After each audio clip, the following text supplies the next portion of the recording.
Joel Embiid just wants to win a championship, whether it's in Philly or anywhere else. I just want to win a championship. Whether it's in Philly or, everywhere else. Well, time to fire up the Photoshop machines, baby. The favorites to land them if it's not with Philly is the Knicks, the Nets, and the Mavs, followed by everyone else. Let's see what y'all gotta say. Milos and S, you first need to show your MVP face in Denver, bro.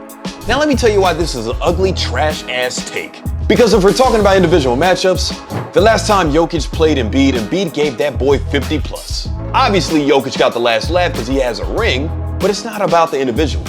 It's about Embiid being the best player on the floor every single night to elevate his team to that Jokic Denver Nuggets level, which he didn't do, and suffered yet another second-round playoff loss.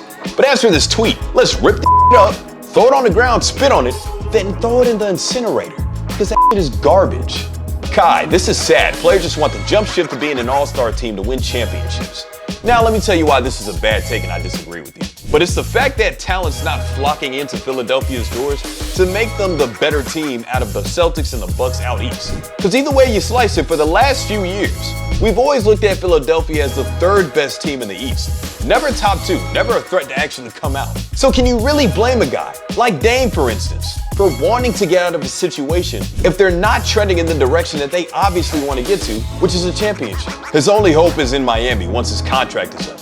I'm not even gonna lie to you, I would really love to see this, because Jimmy Butler still should have been in Philadelphia for obvious reasons. Tobias Harris over me? I want to run back and beat a Butler. I don't know what that means for Bam though. Ethical hoops, I honestly don't believe him. I'm honestly buying this. We are still currently in the player empowerment era that LeBron has basically pioneered with the decision back in 2010. In this fall, I'm going to take my talents to South Beach and join the Miami Heat. If guys aren't winning games with their respective teams that drafted them, it's not a rare sight whenever guys get disgruntled and want to leave. Then there's other stars that just figure they want it out, like Paul George or Russell Westbrook.